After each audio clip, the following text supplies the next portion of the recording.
My friend. Welcome to the third one, Ask A Wago. This is for those of you who are just starting how to play out on your instruments, have questions about the circle fifths, how to write songs, and what chords do. What I'm going to do is I'm just going to play some music and do some little interactive chat with all the subscribers that would like to participate. We're in Hawaii right now, so it's kind of early. Wherever you are, it's most likely 10, 11, 12, or 2. I hope this, if it hits somebody at 6 o'clock, that they enjoy their evening. And we're going to just go to the channel here so I could interact with all of you lovely folks. Once again, my name's Wago. I offer lessons. If you'd like, check out BigIslandTinyFootprint.com and sign up for a lesson if you have time. That'd be great. We go over the same kind of stuff that we're talking about right here. Cool. Hey, Tom. How you doing today? Oh, I saw your cooking video. Very cool.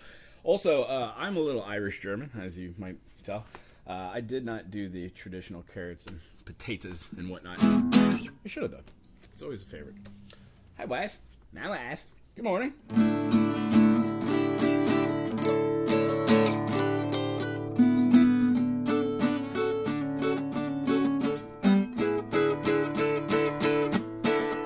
I have one of my students learning Pinball Wizard. So fun. Watching the face in amazement, and kind of young, so I wasn't gonna suggest that he watch the whole thing.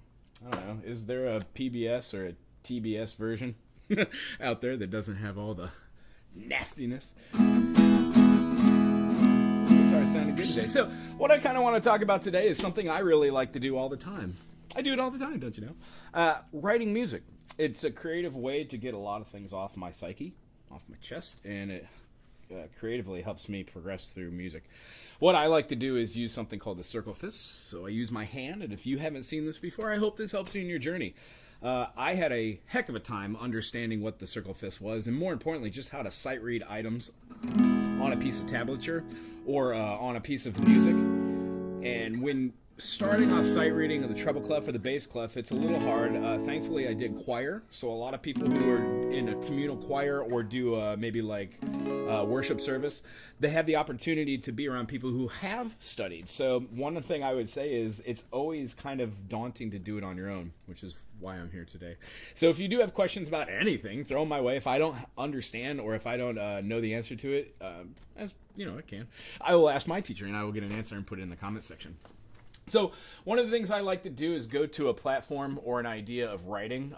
The thing that I use is something called iReal Pro. I absolutely love the program.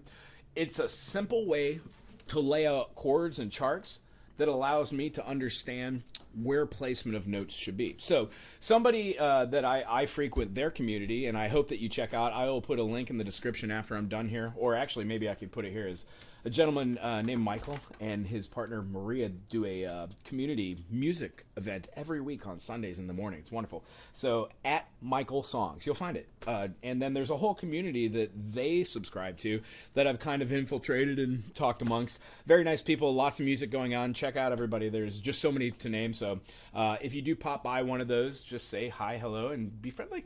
They're very cool people.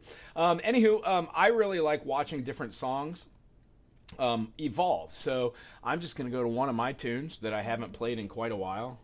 I think it's called Ain't Life Sweet or something like that. I mean, honestly, don't really even do names to them anymore, just for the fact there's just so many. I've done like 3,000 songs. Anywho, the reason I was talking about Michael songs is Michael writes a lot of songs. We had chit chat and he was talking about like the way that we write. Everybody has a different process of writing, and what I found was when I was younger, I used to have something like, I don't know, like 40 binders full of just random lyrics on pieces of paper and napkins and all sorts of stuff. So one of the things I did was I took a little bit of time to go through all those, and I picked out like 6, 7, 8, 10 songs that I had actually written. Because when I was in a band, the band that was one of the best bands I've ever been in, Spacey Nooner, the guys were like, "You've never written a song, blah, blah, blah, blah, blah." And, you know, after the band terminated, they were no longer playing together, I found myself at a point understanding what they meant. I knew how to play some riffs, like on a bass. I knew how to navigate around all the different notes that were inside a chromatic scale. but I didn't understand how they actually worked with each other in correlation with their family chords. And the circle fifths helped me understand that. So the one thing that I would want to say for those of us who are writing songs, no matter if you write down lyrics first or you write a full song with its movements and progressions and chords, cadences, and then different tone leading skills, which all those things, if you don't know what those are, we'll chit chat about those in these live Q&As. And just try to get you to a place where when you're playing something that has a melody line, whether it's Three Blind Mice or if it's something. Here's one of the melody lines for the song I was talking about. This song is in the key of G. G major has G major as its root, the 1. So what I think is G. The next chord is going to be a minor second, a minor third, major fourth, major fifth, minor 6, which is all the same notes as the 1 chord. So in the key of G, G, A, B, C, D, E minor. When thinking about these different notations, the idea is the tonality of the first chord, no matter how you play it, should have a happy major third. In this case, it's going to be the B. The reason why we know that, circle fifths, is if we were to just take all the notes that are in the key of G, we would know they were different than all the 7 notes that are in the key of C. C, D, E, F, G, A, B, C, do, do, re, mi, fa, sol, la, ti, do, do, do. The octave is the 8th, so there hypothetically are only 7 notes in a diatonic scale. When we're talking about diatonic, we're talking about the 1 and again the 6.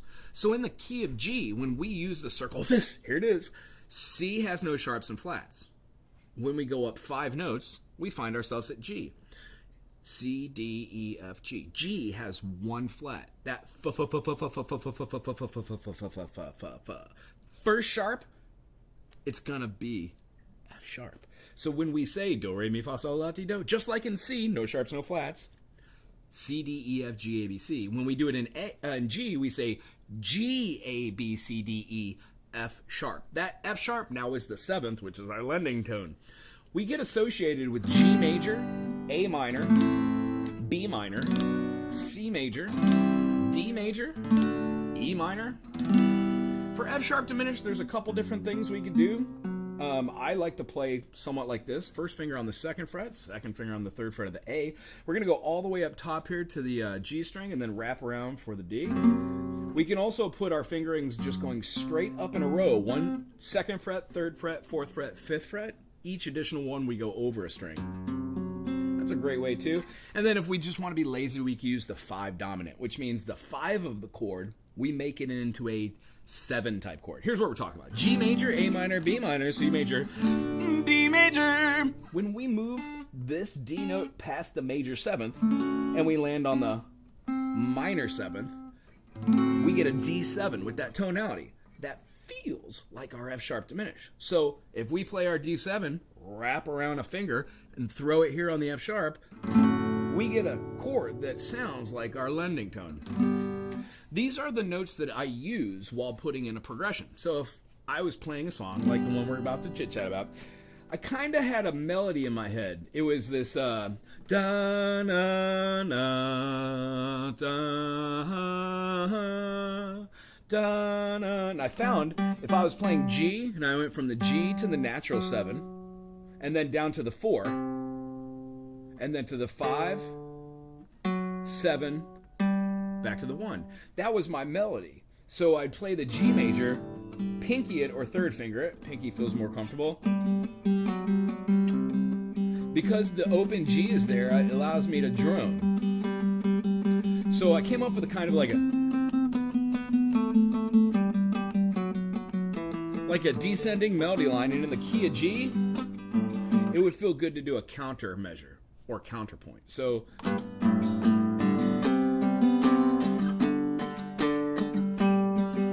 incorporate it. That last note there acts as the bass note, and if I were to play a D7 with the F, is that a D7, a 5 dominant chord, or is that going to be a lending chord? So the concept is here, when coming up with the melody, I felt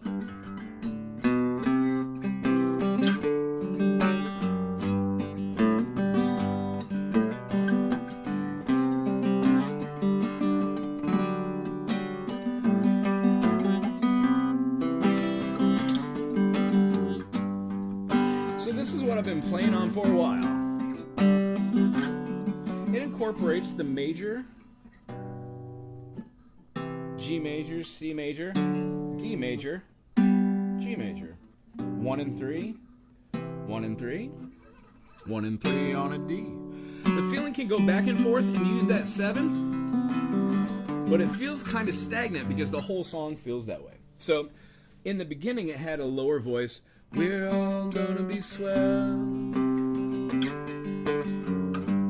And I did that over and over again like a mantra. We're all gonna be swell.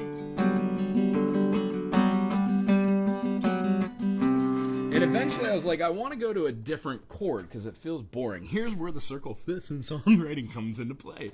If we're playing in the key of G, G, A, B, C, D, E minor, and F sharp diminished. Now, we can solo over any of these, and the melodies can be made out of this, but what we find, or at least what I find, is keeping it a little bit simple and moving it around. So I know that the E minor is a wonderful chord to go to because it has all the notes as G, and I could use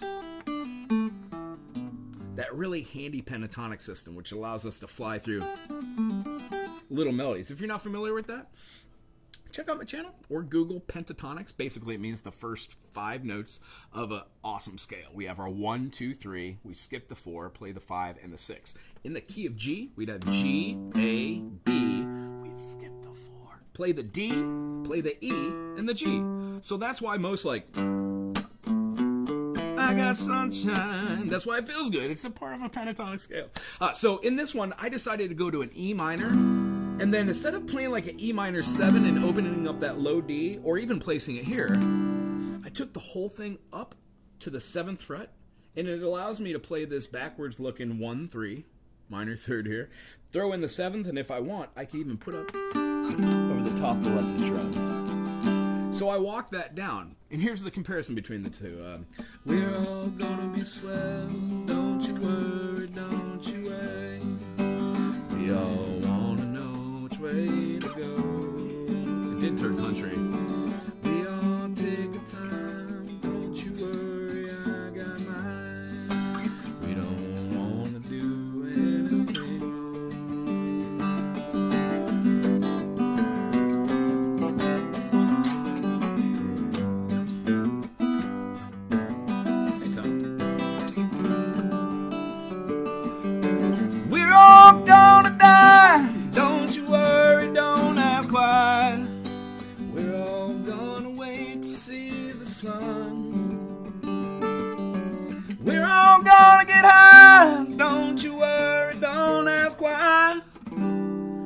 that E minor really cuts the nonsense that was going on down there, and it allows me to move it back into the G again just by using the notes that are in the scale. Again, went up to the E, can go down to the D because it's in the scale, hit the C, you hit the B if you want. You can even throw a B diminished from another key in there and use it as a passing tone to go back into your G. So a lot of this is knowing chords, but it always starts off with this. There are 3 notes in every chord. They're called triads. So in this one, G, B, D. G, A, B, C, D. It gets a little tricky when you take this concept somewhere else, but it works on a piano. It generally works for saxophone, alto, E flat, B flat as well. In that case, clarinet. It would work for many others, even the recorder. And if you own a recorder and you never learn how to play it like I did, I'm doing a quick series on how to play just small songs. I'm learning how to play all the notes on the recorder right now. Super challenging. I can't believe this is an instrument we gave to kids in the 80s and 90s to try and figure out how to play. Amazing. If you have a recorder, join us. Ask questions. So for songs like this, it's fun to see a song amalgamate. Maybe in the future I'll throw one of my originals out here on the channel, see if somebody could come up with some lyrics, which I cannot remember or make them up anymore. So how do you write a song? You can stay inside those 7 notes diatonically. We saw how playing a G major, A minor, B minor, C major, D major, E minor, and then our aforementioned F sharp diminished in any of its forms. F sharp diminished is the 7th of that chord. That B diminished is only the 7th in the key of C major. here's where the circle fifths and relative majors and chords work. It's fun. In the key of C, C, D, E, F, G, A minor. A minor is the same as C major. They share the same signature. No sharps, no flats. So in G major, the 2 chord is an A minor, which is why when playing that,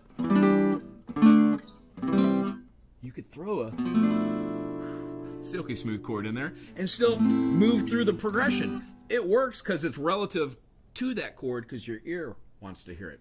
There's a lot of explanations why. To get into it, when we have notes in there, we always hear the fifth. Our brain is programmed to hear this. So when we're writing very, diatonically, this note is generally always present no matter what we're doing. With the chords we play, no matter what key we're in, that note will be a part of your triad, and it will also be the most dominant, which is why it's called the dominant. So just because we're on here, and if somebody does watch this, I want them to have the right names for this idea. 1 is called the tonic. That's a major. 2 is called the subtonic. It's right next to the 1. It's a minor. It always will be a minor. In fact, it's in other keys like we just saw. It's the 2 in G, but it's the 6 in the key of C. If you want to get into brass tacks, it's the 3rd in the key of F, and that's its family of chords. That's what the circle of fifths does for us. So when we're writing, it sounds really good to play an F major and A minor because they work really well together. When we go to that 3rd, the 3rd's called the mediant. It's right almost in the middle of that 1 to 5, the dominant, which is why in the middle it determines whether a chord is major or if a chord is minor.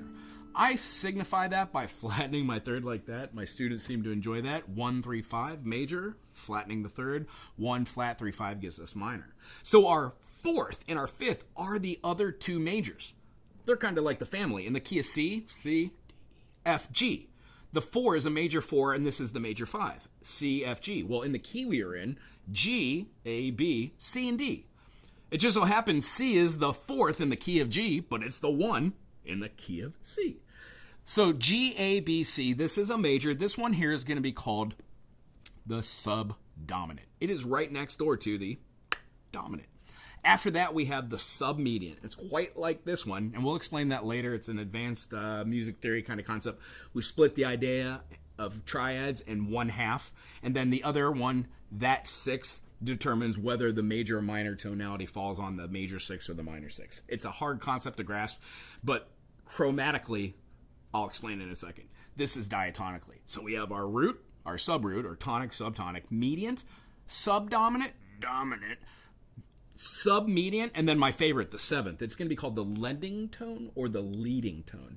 As we aforementioned, it's the one that it's not ugly, like maybe, let's say, like a like an augmented chord, but it definitely has some push and pull tension that we use inside of chords to lead ourselves from one key signature to another. It's called a modulation. Now, if you're playing a song like we were just playing, like G major, and it has G major, A minor, B minor, C major, D major, E minor, and then our 7th should be F sharp diminished. If I just play like an F major 7, it still resolves to that 1 chord, the G from the 7th, but it's not using the natural 7th, the F sharp. It's using the minor 7th, major 7th, minor 7th in the key. So if I play it super happy into the G, it's called a backdoor cadence. It's used a lot to like differentiate the air, so we're not always using one of these chords that causes an extreme amount of tension. Or I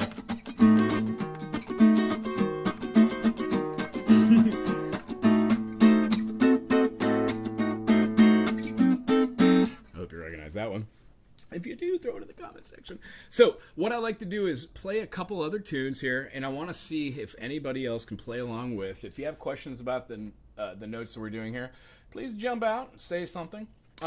This one's one of my favorites. It's by Jobim. This is going to be called Wave, and the chord structures, don't get scared. They're not too terribly hard. We're going to start off with a D minor 7. Now, this whole thing is going to be essentially floating through a couple keys, because there is an F sharp in there, but we're going to essentially call this as C major. We could call it in a D or a G. G would probably be good too. Anyway, if we play a D major, we would have a shape like this. moving our F sharp while covering that A gives us a D minor. One of the things I like to do is to play my D minor like this, incorporating the F as the bass note, and put my pinky on the D. It gives a nice thick D minor sound. Well, the first chord we play is super simple. You're going to bar up all three of these if you want, or just the first two. Put a finger down on that A note. It's the second fret on the G string. And we're going to go back and forth between this and then open. You can also play a G if you want to, but I assume that you're going to hear that this is in the key of G anyways. So we have D minor 7 to a G, or an 11 chord, D minor to a G. Essentially, if we wanted to play a 1, 2, 3, 4, 5, 6, 7, 8, 9, we can have that top note, and that's what a G9 would be. You could use that as well tonally.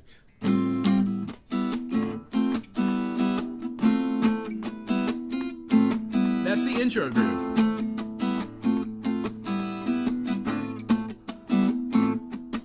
Then it goes and plays all triadies down, the D major 7, and then we're going to be going over the top, and we're going to be going right up the top here to this beautiful chord. If you know how to play a D major, you can move your fingerings horizontally, so you're playing the D, the G, and the B string then. Move that essentially up to the 5th fret, and when we put a pinky down on the 6th fret of that high E, we get an A7 with a flat 9.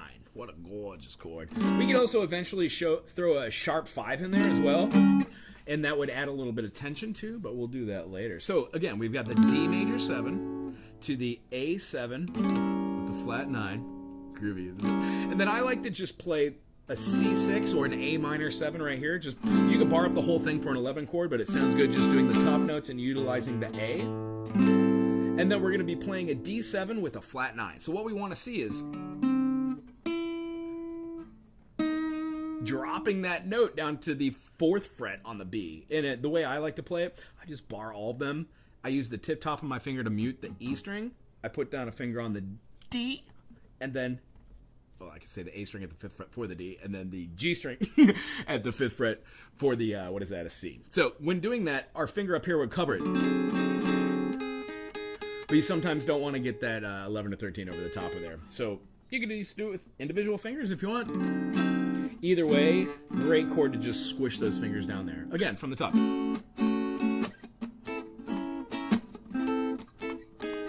And then down. And that tone right there is going to be moving us into our G major 7. Now you can play low notes, 3rd fret on the G. You can play the B right here and then put a 3rd finger up here to get the F sharp. But a lot of people like to go play the 2nd finger, 3rd finger, 4th finger all in a row. So 1 on the 2nd fret for the F sharp. You're going to play the D on the 3rd fret. You're going to be playing the, what is that? B, and then B there, and then our pinky's going to be playing the G. Yeah. All the way down. What a great chord. And also, that's going to be a little bit passing, and then play into a G minor 7 or a G minor. Generally, it calls for a G minor 6, which is a little weirder to play it. You can just play a G, put your minor notation into it, and hold the E over the top if you want, that E note. Here's where the weird part of it comes in. I hope this doesn't make your brain go crazy. You're doing two things at once. You're playing an F sharp 13 with a flat 9, which means you're basically going to go through the process of seeing one of these notes with a high, and then down a half step would move through it. And you can do the same thing by playing something along the lines of this, or you can move it straight to your B7 or a B9. B9 is just going to incorporate having the secondary note in it, the C sharp. So watch what happens here from the top, or at least the top of the melody A part.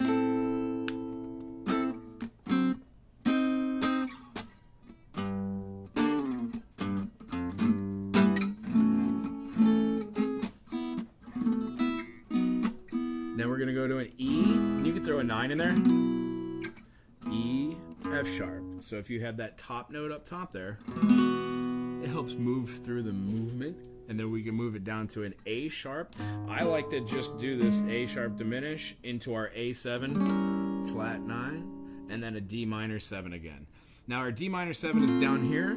You can play the same kind of thing we did for a G major 7 right here, and it works just as well because chords have two names and harmonically the same. Let's watch what that looks like, and I think that's a good place to start and to stop here. Here we go. If you have another instrument, you can do this on that. You just got to find these chords and try these rhythms really slow.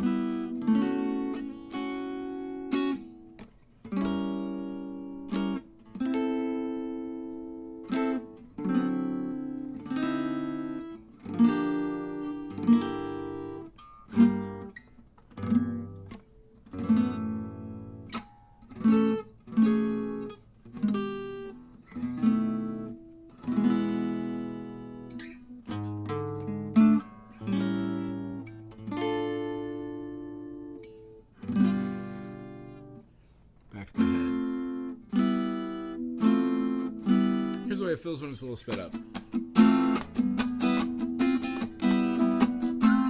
And maybe you'll recognize the head.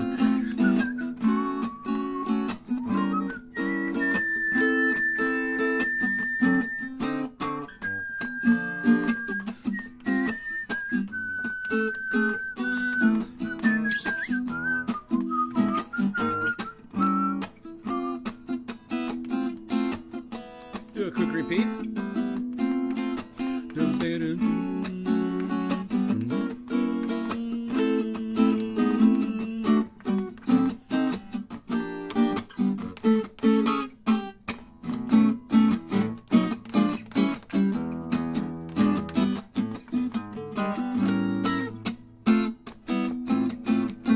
So, if you're still hanging on here and you are playing a little bit, I would say that the notation that we play over that's lots of fun. If you have a backing track, which I would suggest you do, if you make backing tracks and you have suggestions on what you'd like to hear, put it in the comments section. We tried one this morning. It's very much fun. Doing a little folk one and a little country folk one. So for over the top of this, I would say the notation that I would use over the top of a D minor, of course, you could play it in any of your settings. I would try doing a natural minor first, to see if it works over the top of that. What you'll find is the notes that are in D minor 7, and then G 9, or especially just a feeling of a higher note on the top of that chord. What we would be able to do is play through different things. We could do our G major. Since in D minor, we actually cut out some of the notes that are in the G scale, we can move up and play maybe having a melodic minor or harmonic minor might sound out of place, but Dorian might work. D, E, we're going to have an F. We're going to play our 4, 5, but then have a natural 6, flat 7, and then a 1. That feels like it can move through it.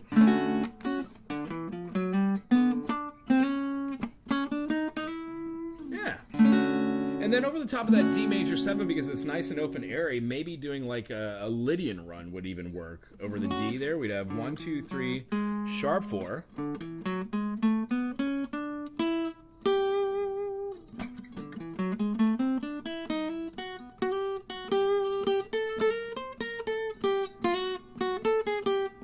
So when you're feeling that, anywhere you want to do it, I would say, since you know that's the melody of this kind of move, find it everywhere you are, and then try to find the chord that's around it. If you have any questions about Wave, or maybe one of the originals we did in the beginning of this piece, reach out. Maybe we could answer some questions about those. I know Wave is a difficult bossa nova piece, but got to start somewhere. Desviando and Aguas de Marco are also wonderful songs to try out when you are just starting. Cool. I think one of the things that a lot of people do when they start writing music is they think that it has to have a certain melody or it has to have certain chordage notation in it. And one of the things that we like to dispel is you quite literally can just record yourself playing for like 2 hours, and then what I like to call the nuggets. You go back and take a quick gander if you want to, and anything that you did that was like a fun lick, save that lick. Kind of jot it down, write it down, record it, hum it, and then play it a couple different times. The way I would equate it is I was born in the 80s. When the 90s and the 2000s rolled around, there was a very distinguishable lick that was in like a million tunes. And the first time I heard it was in a Clapton piece. The last time I heard it was in a Train piece called Meet Virginia. It has this like a...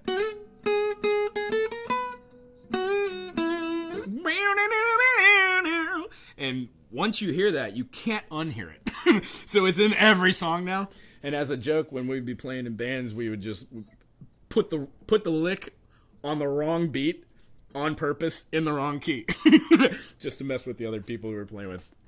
Lots of band stage fun. Anyhow, those licks are very important. Some of my students are trying to play without their pick. What I like to do is do finger style. That's another thing. So when I'm writing something, I'll try with both the hardness of the pick with rhythms to get the counter rhythms where you can actually hear the percussion on it. And then I'll just accent rhythms without actually doing the background rhythm. But that always comes from playing this kind of motion. So for my students, a lot of them think you play with the pick out this way. I try to encourage people in the beginning just to play with the rounded edge. It's a little bit easier to get a little bit more rake picking. I also encourage people in the beginning to do these. And I don't really want to ever do a live thing in this capacity with Q&A without talking about one of the things that's the foundation of what I teach from. It's called spider exercises. What happens is that you use your 1, 2, 3, and 4 finger to develop tension between these overlaying tendons. They allow you to coordinate your downstrokes with your hand over here with your pick with those notes. Some of the students I have disregard this little thing where you put the finger up here and then try and do the same thing on the next string.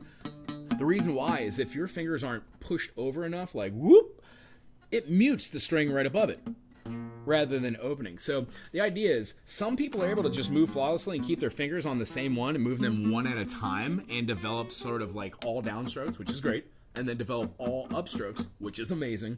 But what we're really shooting for is either economical, where you go up, down, down through a note, do. That helps super much when we're doing these arpeggiated structures, which is just using the 1, 3, 5, and the root. So, well, you can do a upstroke, downstroke to go through. And it becomes a fluid motion rather than ding, ding, ding, ding, ding, picking them out.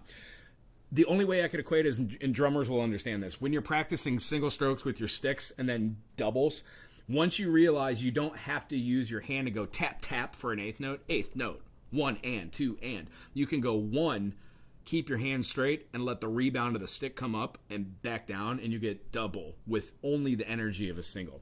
That's how you get the speed. It took a while before I learned this, and then when I had a drummer show me how to actually practice that, it improved the chops. But just like drums, you got to go slow, medium, fast, and then you do it till you fall apart. So when trying to do this, it's not to rush. Like a piece of music, it's not there for all the musicians to get the piece of sheet of music, sight read it as soon as they can, and play it as fast as they can. It's not a race. It's about to cherish every moment that's inside the piece as if there's no tomorrow. So that's how I feel about music. When doing these, I start with down notes. Try and correlate your fingers, and I guarantee you, when you start moving into understanding what do, re, mi, fa, sol, la, ti, do is, with that diatonic chromatic scale, you will find the difference between the two is this. It's the minor seconds. When I break it down for people that I play for and play with, that I kind of see the instruments like a stringed instruments especially as not really being a tuned in a certain key. I kind of feel like everything's in the key of C. Because this structure, we can move up. If I could play a C major here with one fingering, and then change that fingering so I could play the same C major and move it up, there really is no difference between C major and C sharp or D, D sharp, E. The idea is being comfortable in your own skin to go, okay, G major, A minor, B minor, C major, the aforementioned ones we did today. And then also be able to do it in another key. A major, B minor, C sharp minor, D major, E, F sharp minor, and then G sharp diminish. When we do stuff like this, how do I comment a question? It says Q&A, but I don't see, who is that? You just put it in the comments section. If you're there, I think that came in from a different source. I think that was on my text. Interesting.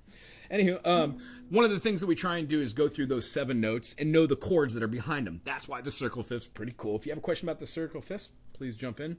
I do have a comment on mine that says held for review. That might be the person.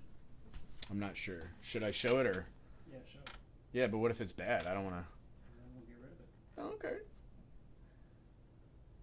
Come subscribe. Oh, I think it's like boobies. Let's get rid of this. Tix bass place. Although bass is in the name. Well, Tix, why don't you talk about yourself? Ask a question. That's more personable than, please subscribe. Come subscribe, guys. I mean, if I was running the computer right now, I'd go check out your webpage and see if you're appropriate. If need be, notice I don't cuss on this channel. At least I try not to. And most of my stuff's pretty PC. I've got a lot of students that peruse this. It's not a kids channel, but I do want to keep it kind of family friendly if we could. Anywho, the 7 notes aforementioned, what I want to do is end on today is that chromatic scale. The reason why these minor seconds from the spider exercise is super important, it strengthens your fingers from doing this number, just like a baby doe standing on their legs for the first time. It just helps to strengthen, and then you move past that. You don't always have to do downstrokes. You can do down, up, down, up, down, up, down, up once you grasp doing the upstrokes. Being able to do that allows us to even like, if we were doing like, let's say G minor and doing rest up, we would have our skank. Ooh, yeah. And then you can do influence with 8th notes.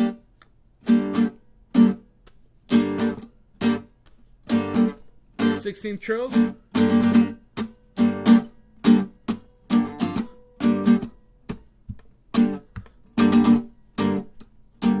There's a whole bunch of rhythms that can be had, but we start slow, and the reason why we know what chords are, it's fun to just kind of go. Knowing that we just went a half step, that leads us to believe there do, re, mi, fa, sol, la, ti, do. The 3 to 4 is a half step. The 7 to 1 is a half step. So, sometimes those notes that we start those scales off don't have to go in order. You'll hear a lot of people talking about modes and how to use them, but what they always tell is this. C, D, E, F, G, A, B, C. When you play the D, skip the C, and then add a note. D, E, F, G, A, B, C, D. It's D Dorian, then E Phrygian, and then G Mixolydian. But that doesn't help you use those over the top of songs or know what to do. Backing tracks are fun because sometimes they put that notation above there so you know what fingerings go over the top.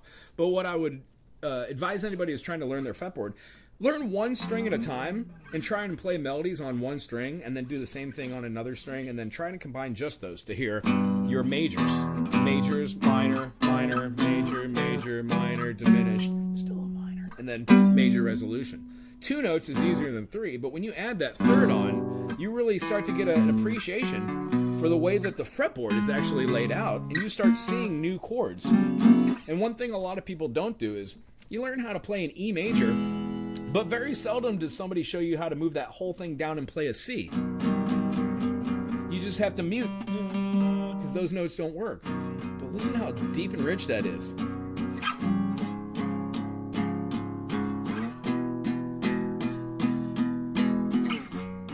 It's almost like having a baritone guitar. So the chromatic side of this is diatonic. We have the note name. Now remember what the 1 was called? It's called the tonic. So if the tonic includes 12 notes, that means that the 13th is going to be the same as the root, the tonic. It's a way to go through all of our notes. So if we were to start at, let's say, our key of the day, G major, G major, A minor, B minor, C major, D major, E minor, F sharp diminished, and then back to G, that would give us our 7 diatonic. Well, in betwixt all those is G to G sharp. There's the third that we knew. When we go one more, that's our flat 3. So we would have our root, minor second, minor third comes after a major second. Because a major second is 2 minor seconds. So when we play G to G sharp or A flat, we get a minor second.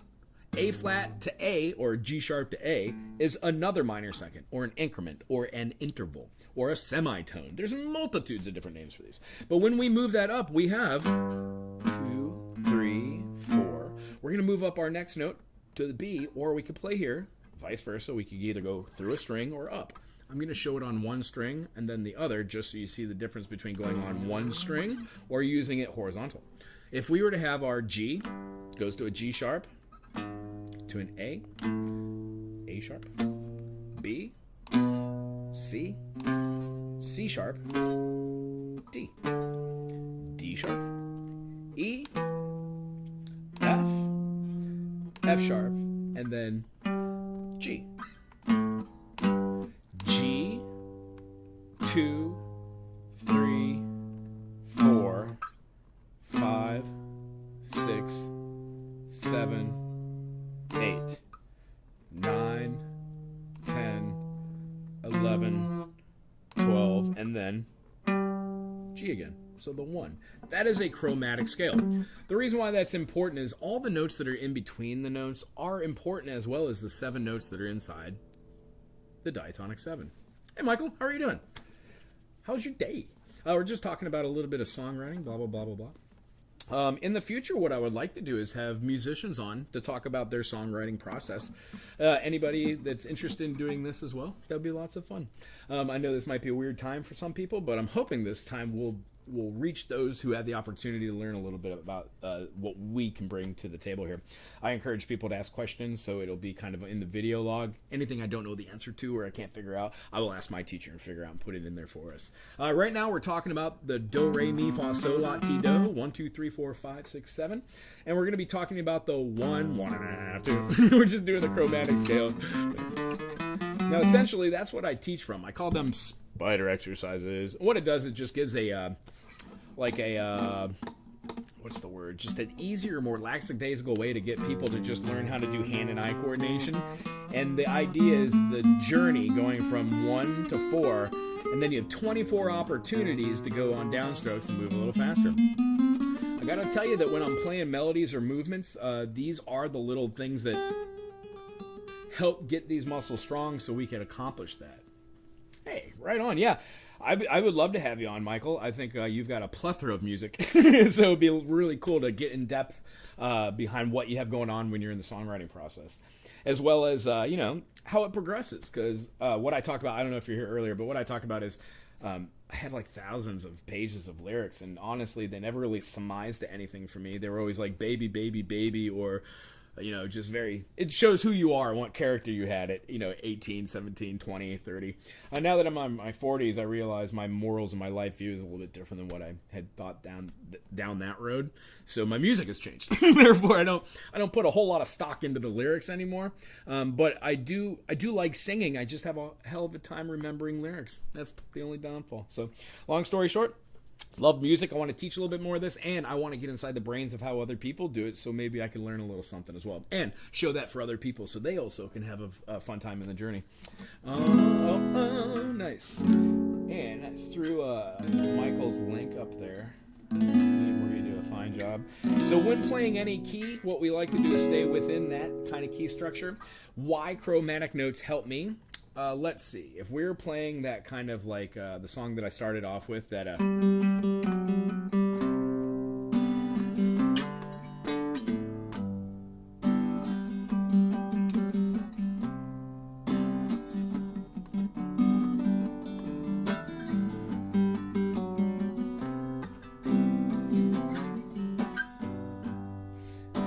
just trying not to get too busy too quick. But like the melodies,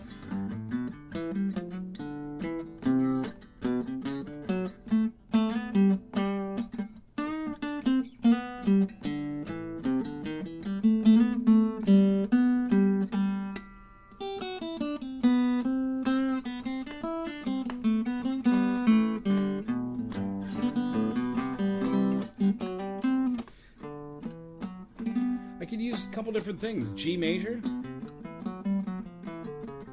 or any of the notes that are in between on this kind of spider exercise I was talking about. Because honestly, the outside are my pentatonics, right? I could also, since I'm in the key of G major, play the E minor pentatonic. Ah, what up, little buddy? How you doing? It's good seeing you the other day. I liked seeing your what did I watch? I watched one of your art pieces. Very cool. Although, bad words at the end. Potty mouth. Anywho, I really enjoy checking out other people's channels to see what they're working on. So if you are an artist and you draw, check out my channel. I'm looking for somebody to do some drawings for me so I can notate and illustrate a book. if you have a drawing experience and you want to maybe trade, that would be amazing. And then for those of you who are here to do songs Q&A, anybody have a question? Oh yeah, hi to Big Alan. That's where we're at. Anybody have a question about music theory? Maybe something stumping them? Or a song that they would like to hear? Possibly.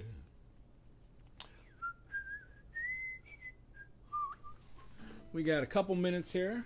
I want to let you guys talk amongst yourselves, and then I've got a student at 10 o'clock.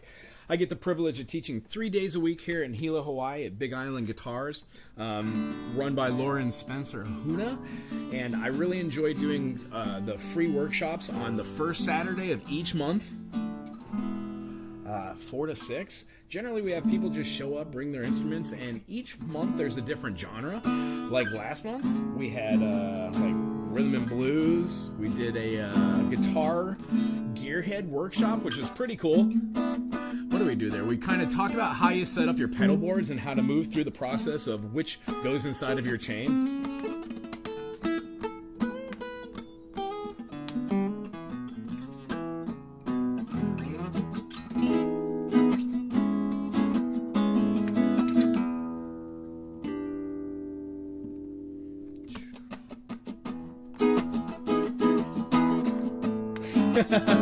Is that you, Martin? That's funny. I knew that was you. Well, I'm going to play this little song for my buddy. Talk about the weather. Say no, not another day of this. Forgetting all the answers are at our fingertips. They come to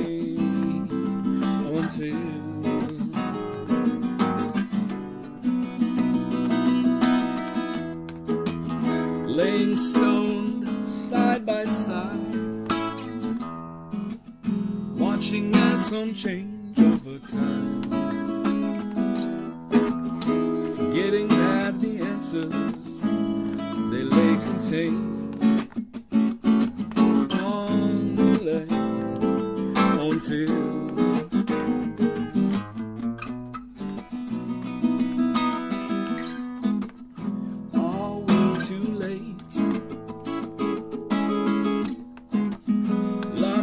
behind you if you're on your way.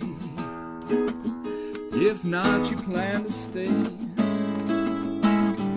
Not too tough to ease your day.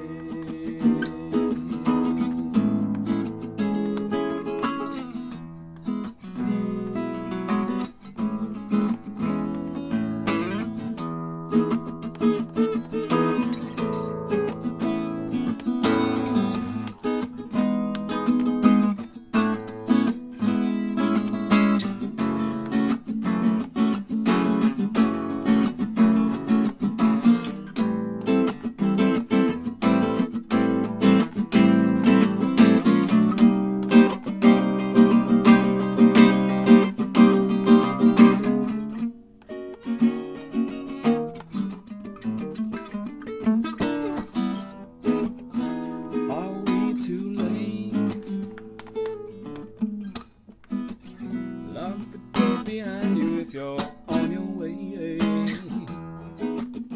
If not, you plan to stay. Not too tough to ease your day. Yeah. Whoa,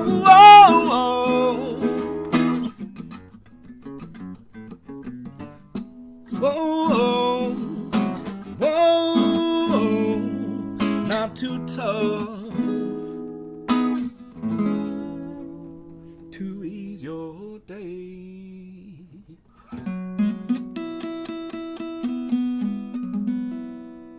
Fun. Hey, thanks for everybody for stopping in today. That last song was called Tough. It's an original. If you're in Hawaii and you're looking forward to lessons on your vacation, stop by. We're going to be here at Big Island Guitars, 1221 Kilauea Avenue in Hilo, Hawaii, 96720. My name's Wago Howard. Every Tuesday, 9 to 10, try and do Q&A for us. Come along, answer questions. Oh, thank you very much. Come along, ask questions, and have fun. ask questions of others, and I hope to build a little community like Michael's songs and other people have done and join the already existing communities. Bye-bye, my friend, my friend.